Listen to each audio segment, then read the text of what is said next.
फकत यही नहीं कि अपनी जान दे दूंगा, नबी के नाम पे कुल खानदान दे दूंगा। कहा उमैया ने होठों को तेरे सी दूंगा, बिलाल बोले मैं फिर भी अजान दे दूंगा।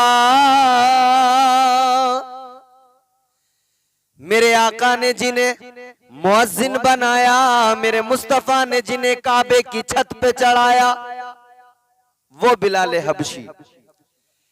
बात जब भी आशिकों की चले जबान पर, नाम फौरन हजरत बिलाल का आता है।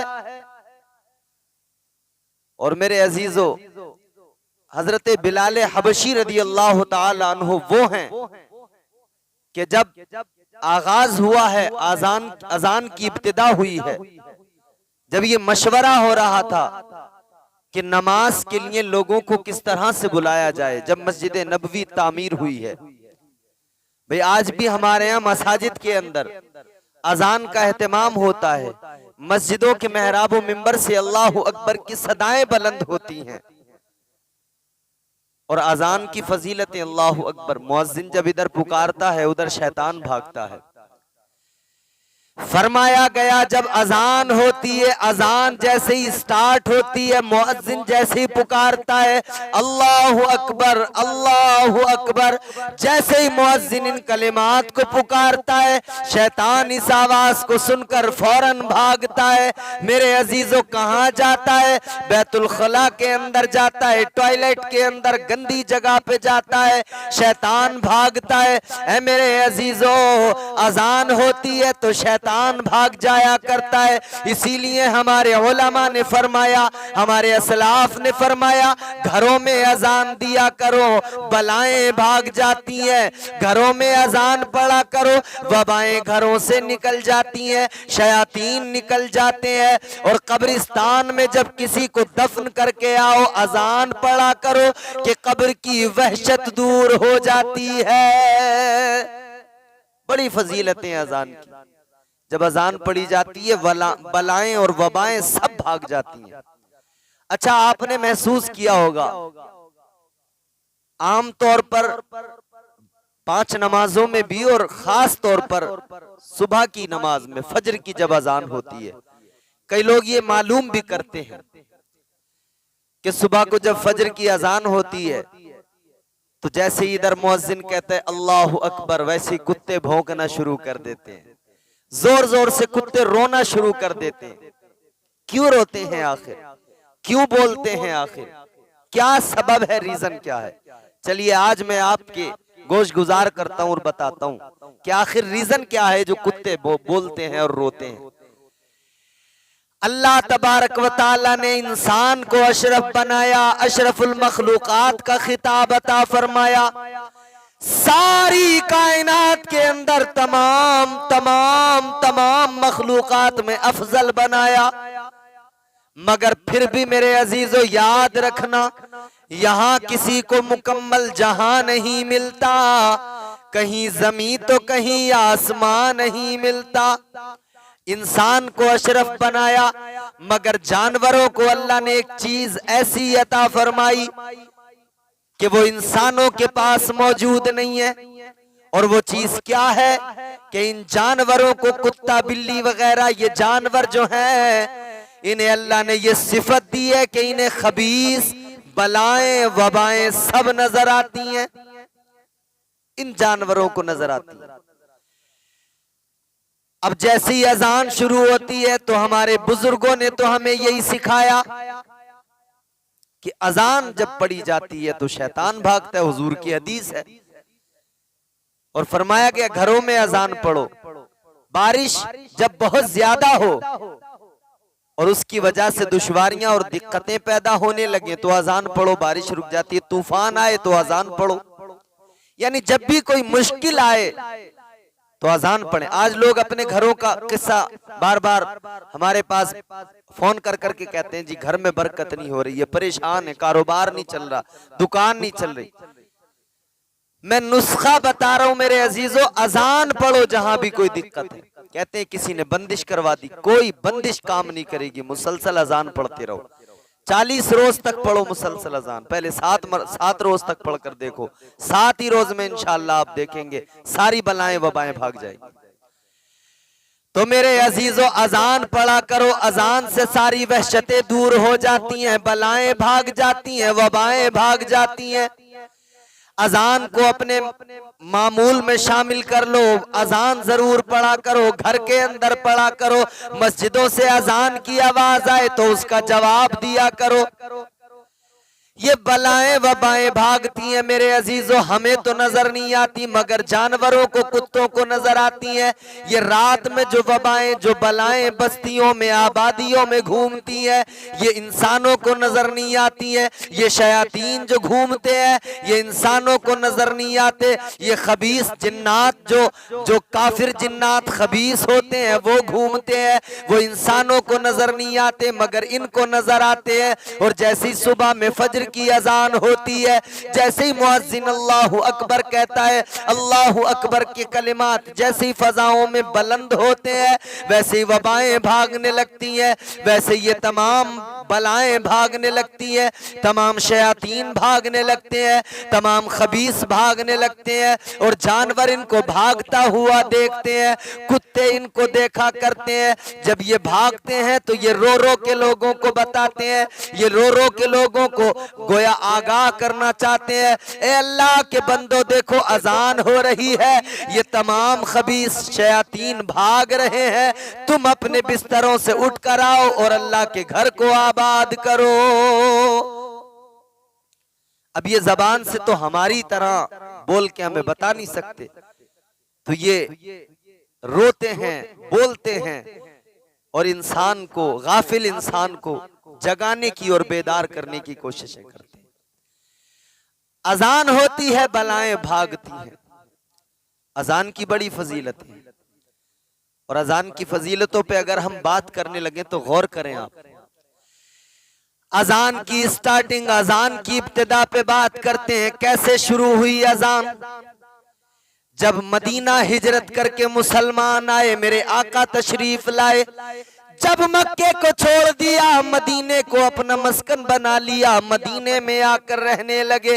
जब मस्जिद नबवी शरीफ को बनाया गया, जब मस्जिद तामीर की गई, अब मसला ये था कि लोगों को वक्त पर कैसे बुलाया जाए, लोगों को कैसे आगाह किया जाए कि नमाज का वक्त हो गया है। तो तजवीज़ें पेश की, सहाबा ने तजवीज़ें पेश की जा रही हैं। मौला अली मुश्किल कुशा दामाद पैगंबर जनाब हजरत अली रज़ी अल्लाह ताला अन्हु, आपने आका की बारगाह में तजवीज पेश की, या रसूल अल्लाह क्यों ना कुछ खास कलिमात हो जिन्हें पुकारा जाए, लोग सुनकर नमाज के लिए मस्जिद में आ जाएं। मेरे आका ने इस तजवीज को पसंद फरमाया और ये तजवीज मौला अली ने पेश की, मेरे आका ने पसंद भी फरमाया। लेकिन एक और सहाबी है मेरे आका के, हजरत अब्दुल्ला इब्न ज़ैद, वो आका की बारगाह में अर्ज करने लगे, या रसूल अल्लाह मैंने ख्वाब देखा है। आका मैंने ख्वाब में देखा सब्ज रंग का लिबास पहने हुए एक बुजुर्ग है, उनके हाथ में नाकूस है। मैंने अर्ज किया ये मुझे दे दीजिए, मैं इसको खरीदना चाहता हूँ। वो कहने लगे किस लिए?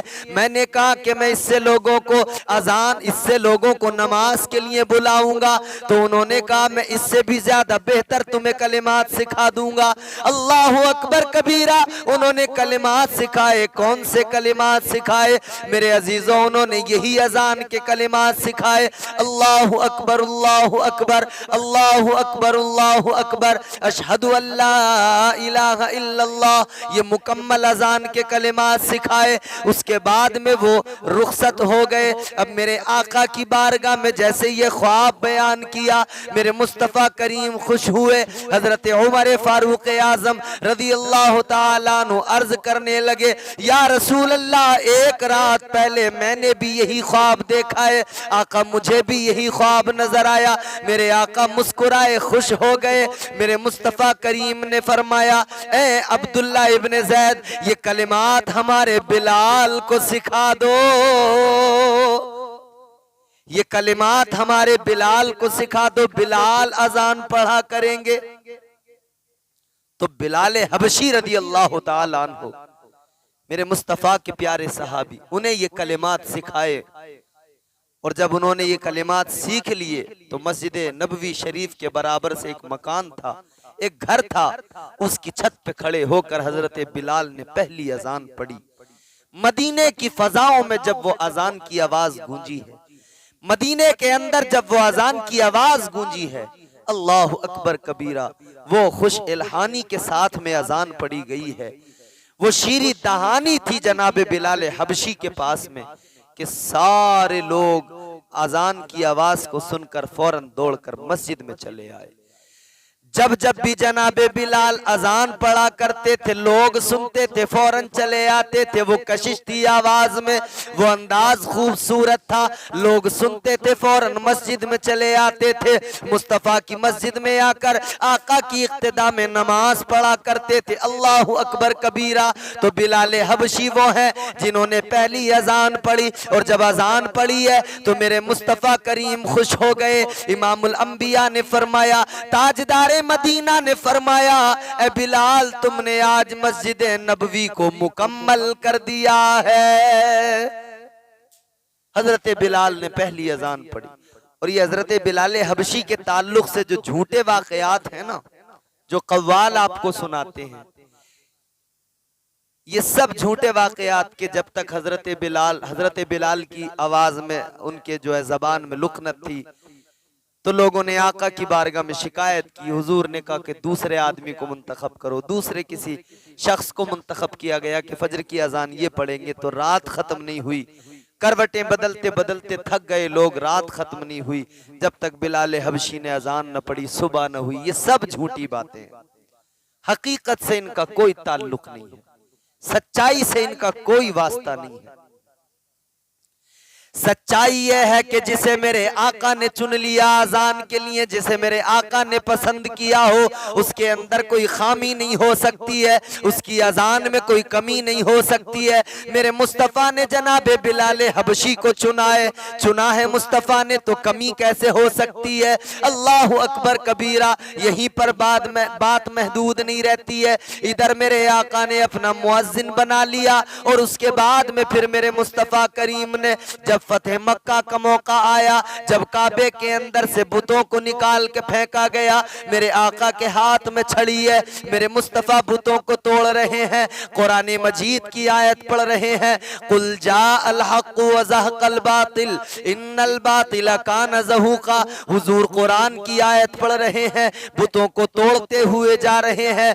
मेरे आका कुरान की आयत पढ़ते जा रहे हैं, जिसका तर्जुमा ये है, ऐ महबूब आप फरमा दीजिए, बेशक हक आया बातिल भागा, और बातिल को एक न एक दिन भागना ही था। मेरे हुजूर बुतों को तोड़ते चले गए, सारे बुतों को निकाल दिया गया।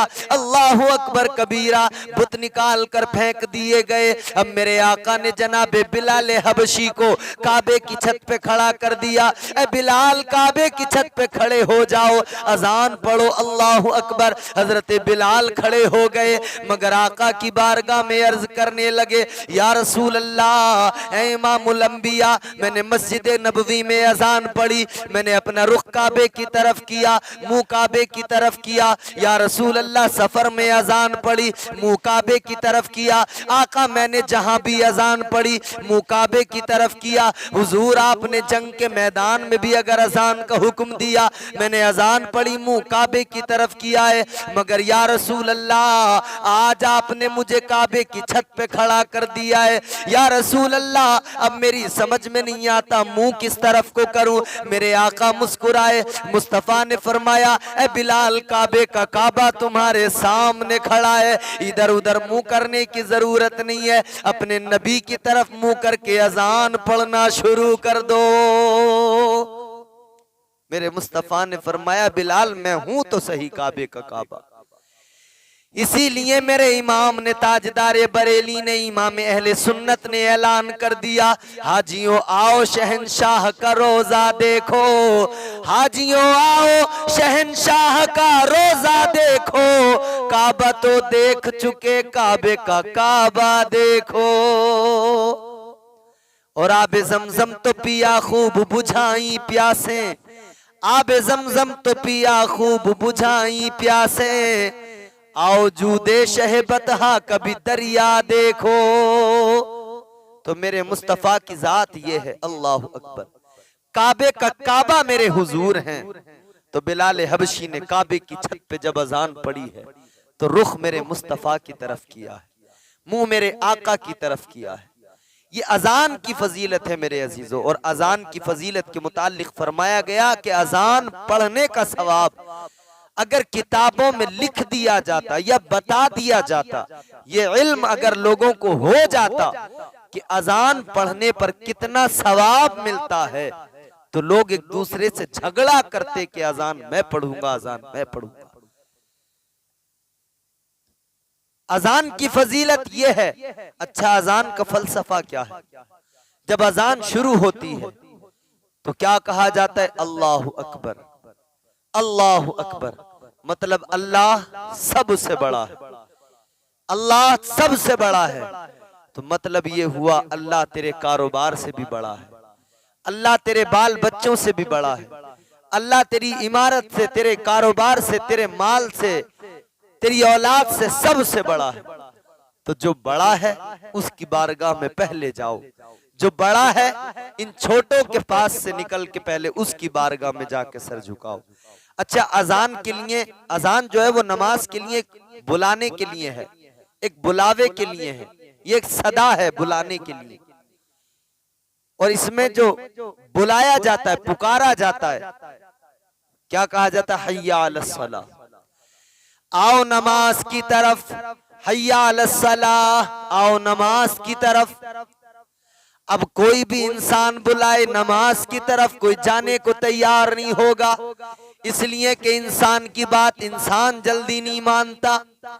तो फिर ये भी जानना पड़ेगा कि बुलाने वाला बुला रहा है, मगर इसे किसने कहा बुलाने के लिए, किसके हुक्म से बुला रहा है। ये बिल्कुल इसी तरह है कि हमारे मोहल्ले का कोई अमीर शख्स या कोई किसी सूबे के अंदर कोई वजीर हो, कोई किसी गांव का बड़ा आदमी रईस हो, कोई प्रधान हो, कोई विधायक हो, कोई सांसद हो, जब वो किसी को बुलाता है तो अपने किसी आदमी को भेजता है, कहता है चले आओ।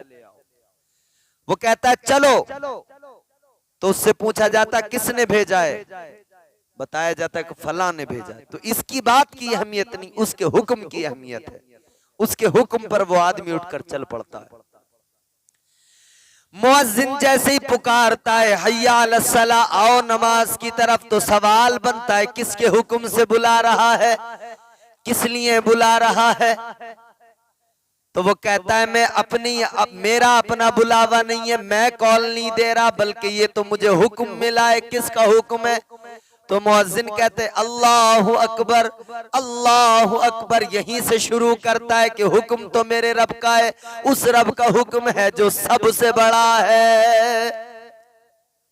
अच्छा, वो रब बुला रहा है, लेकिन उसको तो देखा किसी ने नहीं, उसको तो जानता कोई नहीं। इतना जानते हैं कि वो खुदा है, देखा तो नहीं। कैसे जानते हैं? वो भी ये है, एक देखने वाले का कहा मान लिया है, एक देखने वाले का कहा मान लिया है, बिन देखे हमने तुझको खुदा मान लिया है। तो मानते हैं, देखा नहीं है। देखा तो मेरे हुजूर ने, तो कहा खुदा के हुक्म से बुला रहा है, लेकिन खुदा को तो देखा नहीं। तो मुअज्जिन कहता है अशहदु अल्ला इलाहा इल्लल्लाह, वो खुदा कि उसके सिवा कोई इबादत के लायक नहीं है। उसकी अजमत को बयान किया जाता है, किबरियाई को बयान किया जाता है, उसकी अहदियत और समदियत को बयान किया जाता है। वो रब के उसके अलावा कोई इबादत के लायक नहीं है, वही मुस्तहिक इबादत है। का ठीक है, वो अल्लाह सबसे बड़ा, सबसे ताकतवर, वही मुस्तहिक इबादत, उसके सिवा कोई इबादत के लायक नहीं। लेकिन ये बता के ये सब बताया किसने? तो कहा जाता है अशहदु अन्ना मुहम्मदर रसूलुल्लाह, कि ये बताया है उस रसूल ने जिसे अल्लाह ने अपना महबूब बना के भेजा है, रहमत बना के भेजा है। ये स्टार्टिंग है अजान की।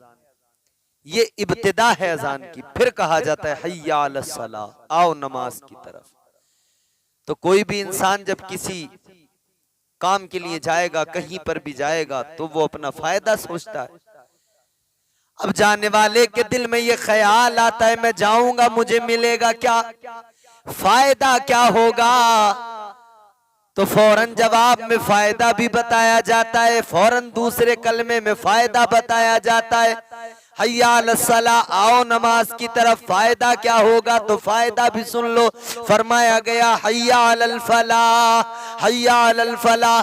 तुम आकर तो देखो, कामयाबियां तुम्हारे कदम चूम लेंगी, फायदे इतने मिलेंगे तुम गिन नहीं पाओगे। नमाज को आओगे, कामयाबी तुम्हारा मुकद्दर बन जाएगी। तुम सर झुकाने आओगे, कामयाबी तुम्हारे दरवाजे पे दस्तक देने लगेगी। तुम कामयाबी चाहते हो, तरक्की चाहते हो, फलाह चाहते हो, तो नमाज के लिए आ जाओ। तो गोया नमाज के सिवा कामयाबी का कोई दूसरा रास्ता है ही नहीं। कामयाबी अगर चाहते हो, तरक्की अगर चाहते हो, तो फिर तुम्हें नमाज में आना पड़ेगा, सर को झुकाना पड़ेगा। और अल्लाह की मदद भी तभी मिलती है। इसीलिए तो दूसरे मकाम पे कुरान में जो है फरमाया गया, या अय्युहल्लज़ीना आमनुस्तईनू बिस्सब्रि वस्सलाह। अल्लाह ने कुरान मजीद में ऐलान फरमा दिया, ए ईमान वालो, मदद चाहो नमाज से और सब्र से। दो चीजें बयान की गई। अगर मदद अल्लाह की चाहते हो तो सब्र जरूरी और नमाज जरूरी। नमाज छोड़कर कोई भी अल्लाह की रजा हासिल करना चाहे तो मिल नहीं सकती है, अल्लाह की मदद उसे मिल नहीं सकती है। तो नमाज पढ़ेंगे, रब की मदद भी हासिल होगी, नमाज पढ़ेंगे, कामयाबी भी मिलेगी। तो फिर इसीलिए मुअज्जिन पुकार के कहता है हय्या अलल फलाह। कामयाबी चाहते हो, तरक्की चाहते हो, कारोबार की फिक्र लगी है, बाल बच्चों की फिक्र लगी है, घर बार की फिक्र लगी है, तुम रब की बारगाह में आओ। रब बड़ा करीम है, वो हिफाजत फरमाएगा। तू दुकान छोड़ के आ, मुहाफिज रब को बना दे। तू मकान छोड़ के आ, अल्लाह की मुहाफिजत में देख, अल्लाह जिसका मुहाफिज हो जाए वहां कोई नुकसान नहीं पहुंचा सकता है। अजान की बड़ी फजीलतें बयान की गई। फरमाया गया कि मुअज्जिन अजान देने वाले, अजान पुकारने वाले, कल क़यामत के दिन इनकी गर्दनों को ऊंचा कर दिया जाएगा। इनकी गर्दनें ऊंची नजर आएंगी, मतलब इनकी इज्जत को बढ़ा दिया जाएगा, इनकी शान के मर्तबों को बढ़ा दिया जाएगा। कल क़यामत के दिन उलमा, औलिया और मुअज्जिन, इनको नूर के मिंबर अता किए जाएंगे। उन नूर के मिंबरों पे ये बैठेंगे, इनकी इज्जतों को बुलंद कर दिया जाएगा। तो अजान ये नहीं कि वो ही मुअज्जिन है जिसको मस्जिद में रखा गया है, जिसका तकर्रुर हुआ है। मुअज्जिन तो आप भी बन सकते हैं, मैं भी बन सकता हूं। जब भी वक्त मिले अजान पढ़े, मस्जिद में जाकर अजान पढ़े, अपने घर में अजान पढ़े, अपनी दुकान में अजान पढ़े, खेत खलियान में अजान पढ़े। आप अगर मुअज्जिन बनना चाहते हैं, हर जगह पे अजान पढ़े, कामयाबी भी मिलेगी, बलाएं भी भागेंगी, वबाएं भी भागेंगी, वहशतें भी दूर होंगी और अल्लाह का कुर्ब भी हासिल होगा। और मुअज्जिन बन जाओगे, उसकी फजीलतें अलग, क़यामत के दिन बड़ी इज्जतें मिलेंगी। अजान की बड़ी फजीलतें हैं। तो जनाब हजरत बिलाल हबशी रदी अल्लाह ताला अन्हु मुअज्जिन रसूल हैं। तो आम मुअज्जिन की जब ये फजीलत है, तो नबी का जो खास मुअज्जिन हो उसकी फजीलत क्या होगी, उसका मकाम क्या होगा। और हजरत बिलाल हबशी तो वो हैं अस्साबिकून अल अव्वलून, जो जमात है सहाबा की, तो साबिकून अल अव्वलून में से इनका ताल्लुक है। ये उन्हीं में से हैं, उसी जुमरे में आते हैं। सबसे पहले ईमान लाने वाले लोग ये उसी जुमरे में। सबसे पहले ईमान कबूल करने वाले लोग कौन थे? यही लोग तो थे, गुलाम थे, कमजोर थे, गरीब थे। यही पसमानदा लोग थे जिन्होंने सबसे पहले मेरे आका का कलमा पढ़ा। इसी जमात को कुरान ने अस्साबिकून अल अव्वलून कहा। इनकी बड़ी फजीलतें हैं। तो हजरत बिलाल हबशी को कई कई फजीलतें और कई कई मरातिब अल्लाह के नबी ने अता फरमाई। एक फजीलत ये कि ये उन सहाबा में से हैं जो साबिकूनल अव्वलून में जिनका ताल्लुक है, जो उस जुमरे में आते हैं। फिर दूसरी बहुत अहम फजीलत ये कि मुस्तफ़ा के मुअज्जिन हैं, नबी ने जिनको चुना हो, नबी ने जिनका इंतखाब किया हो, ये वही हैं। तीसरी फजीलत ये कि जब ये उमैया बिन खलफ के गुलाम थे, उमैया काम देता था, उमैया तो बड़ा जालिम था ना, काम देता था रात भर चक्की चलाने का। बीमार थे ये तो मेरे हुजूर जाके चक्की चलाते थे, इनका काम किया करते थे। मेरे हुजूर ने जब इनके काम किए, इनकी चक्की चलाई और इनके साथ हमदर्दी का सलूक किया, बिलाल हबशी मुतासिर हो गए। आका की मोहब्बत दिल में घर कर गई, कलमा पढ़ लिया। हजारों दुश्मने दी जब इरादों को बदलते थे, सुना है तब नबी ये मोहतरम घर से निकलते थे। तो मेरे आका की जात ये है, मुस्तफा ने इज्जतों के ताज अता किए हैं, इज्जतों की मसनदें मेरे आका ने अता फरमाई है। तो जनाब हजरत बिलाल हबशी रदी अल्लाह ताला अन्हु को एक फजीलत ये भी हासिल है कि हुजूर ने खुद रातों को जागकर बिलाल को सुलाया है और खुद हुजूर ने बिलाल का काम किया है। और फिर ये भी फजीलत बिलाल हबशी को हासिल है कि मुस्तफ़ा ने उनका इंतखाब किया, उनको चुना मेरे आका ने। और फिर ये भी फजीलत मेरे मुस्तफ़ा के प्यारे सहाबी हजरत बिलाल को हासिल है कि मेरे आका ने जनाब हजरत अबू बकर सिद्दीक रदी अल्लाह ताला अन्हु को हुक्म दिया, अबू बकर जाओ मेरे गुलाम बिलाल को उमैया की कैद से आजाद कराओ, खरीद कर लाओ। हजरत सिद्दीक अकबर ने बड़ी मोटी कीमत दी, दुगनी तिगनी कीमत पर हजरत बिलाल को खरीदा और हुजूर की बारगाह में लाकर पेश किया। तो हजरत बिलाल हबशी रदी अल्लाह ताला अन्हु वो आशिक़े मुस्तफ़ा हैं। मेरे रब का करम तो देखो, मेरे रब की शान तो देखो। अल्लाह ने अपने महबूब की बारगाह में चुन चुन कर लोगों को भेजा। बिलाल हबशी हबश के रहने वाले वहां से चुन के मेरे अल्लाह ने भेज दिया। महबूब हबश का रहने वाला भी तेरा नौकर बनेगा, रोम का रहने वाला भी नौकर बनेगा, फारस का रहने वाला सलमान भी तेरा नौकर बनेगा, सुहैब जो रोम का रहने वाला है वो भी तेरा नौकर बनेगा। चुन चुन कर मेरे आका ने, मेरे आका की बारगाह में रब ने भेज दिया, चुन चुन कर अल्लाह ने भेजा। और बिलाल हबशी को मेरे आका की बारगाह में रब ने चुन कर भेजा। इसी तरह मेरे आका की बारगाह में अल्लाह ने चुन चुन कर गुलामों को भेजा। हजरत अबू बकर सिद्दीक जो यारे गार भी है, यारे मजार भी हैं, चुना है रब ने, आका की बारगाह में भेज दिया। हजरत उमर फारूक आजम जो मुस्तफ़ा करीम सल्लल्लाहु ताला अलैहि वसल्लम की दुआ, अल्लाह के नबी ने दुआ की और रब ने हजरत उमर को इस्लाम की दौलत दी और ये हुजूर की बारगाह में आ गए, हुजूर की खिदमत में आ गए। मौला अली ने बचपन में कलमा पढ़ लिया, बच्चों में सबसे पहले कलमा पढ़ने वाले हजरत मौला अली हैं। हजरत अबू बकर सिद्दीक रदी अल्लाह ताला अन्हु जवानों में सबसे पहले कलमा पढ़ने वाले शख्स हैं। सबसे पहले जवानों में कलमा हजरत अबू बकर सिद्दीक ने पढ़ा है। औरतों में उम्मुल मोमिनीन हजरत सैयदा खदीजतुल कुबरा रदी अल्लाह ताला अन्हा कायनात के मोमिनीन की माँ हैं, उन्होंने सबसे पहले औरतों में कलमा पढ़ा, वो ईमान लाई मेरे आका पर। तो अल्लाह तबारक व ताला ने इन गुलामों को चुनकर मेरे आका की बारगाह में भेज दिया।